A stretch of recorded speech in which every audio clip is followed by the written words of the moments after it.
Ulit. 1, 2, 3, go. Good day, everyone. I am Abigail Armaya from Group 2, and today we are going to present our learning activity, which is about comparing and contrasting the different dimension of Philippine and Japan's culture. Next slide.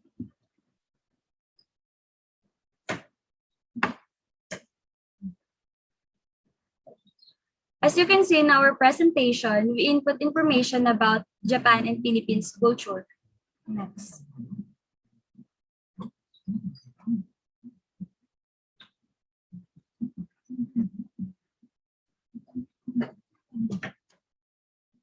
We added a bar chart which contains the Philippine and Japan's score on different dimensions to see the difference between two countries' culture. Next na po.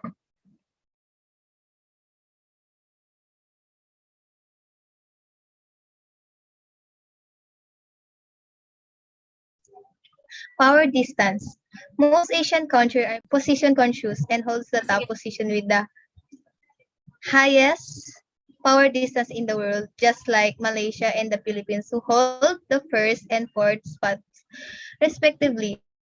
Japan's power distance is lower than the world average, according to Hubsteve Power Distance Index. This doesn't not mean that the gap between the less powerful and more powerful is not existing in the country. Most Japanese people are still opposite conscious in any social settings. Their actions are all based accordingly to their hierarchy in the society. Next po. Okay. Power distance in Japan. Japan has a more advanced democracy. Their government is also now trying to eliminate the few corrupts in their ministry.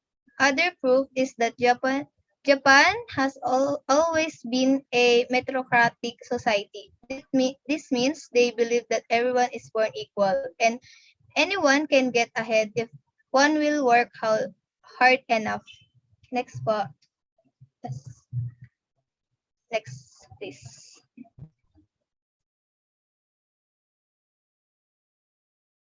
Next na.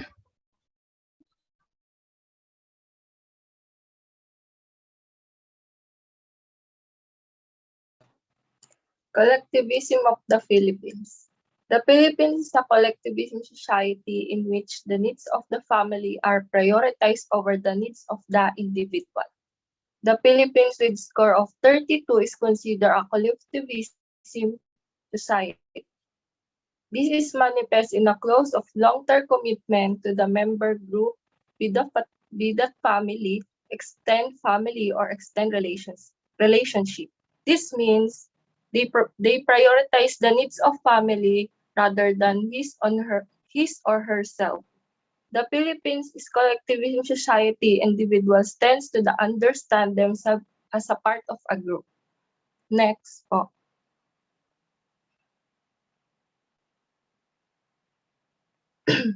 Individualism in Japan.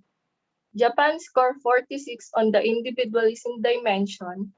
Certainly, Japanese society show many of the characters of a collectivist society, such as putting harmony of group above the expression of individual opinions, and people have a strong sense of shame for losing face. However, it is not as collectivism as most of her Asian neighbors. The most popular explanation of this is that Japan's society does not have extended family system which form a base of more collectivism society such as China and Korea. Japan has been paternalistic society and the family name and assess was inherited from father to the eldest son. The younger sibling had to leave home and make their own living with their core families. Next po. So we can see the comparison of individualism in Japan and collectivism in Philippines. Individualism in Japan. In more collectivism, culture people are loyal to their inner group by birth, such as their extended family and their local community. Japanese are experienced as collectivism by Western standard and experienced as individualism by Asian standards. They are more private and reserved than most other Asian. One seismically paradoxical example is that Japanese are famous for their loyalty to their companies while Chinese seem to job hope more easily. However, company loyalty is something which people have chosen for themselves, which is an individualism things to do. Collectivism in Philippines. For Filipinos, the interests of the collective often override the interests of the individual. Filipinos generally feel for a strong pride towards their group and will celebrate their pride through sharing their stories or fact about their family, barangay, or village or town. One of example this is we call the chismis or chismisan in Filipino. Kapwa is related to the collectivism nature of Filipino society. It believes what is good for one person will be good for the collective and ought to be shared with fellow Filipino.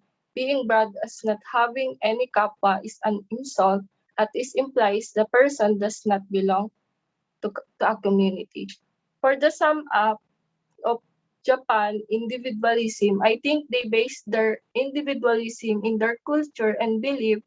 In addition, Japanese person is very independent and strategic in their life. It is the reason why Japan is one of the rich country in the world. And then collectivism in Philippines. The reason why Philippines is more collectivism country is the fact that they want experience special events with family and friends because they believe that it is so much fun and make unforgettable memories. That's all po.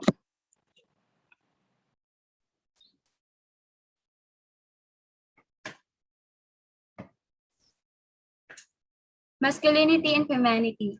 The Philippines scores 64 on this dimension, which is why the country is considered to be a masculine country. Next po.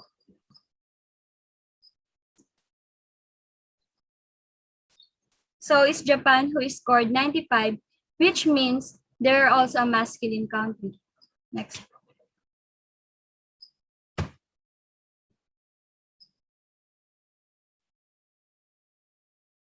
But why?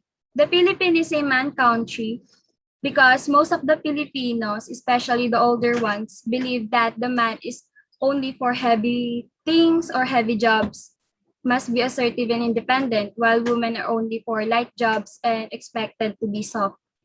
Japan is also a masculine country given that the majority of them is workaholic.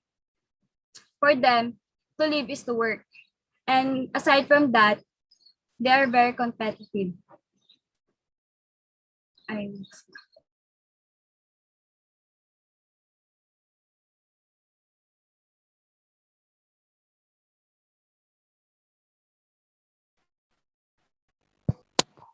Uncertain avoidance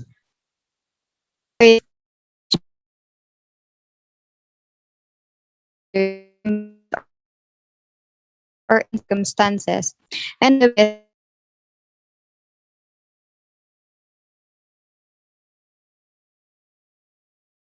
have developed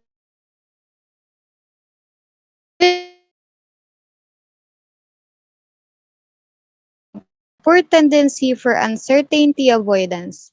Low UIA societies have more flexible attitude where practice trumps ideals and deviation from norm is the more easily tolerated. That's why Japan is one of the most adverse to uncertainty. Next slide, please.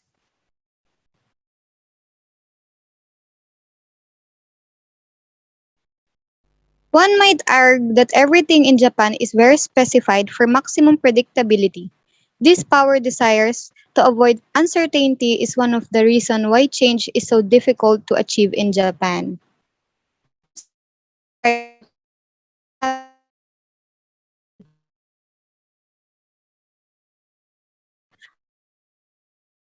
as term used globally. Typhoon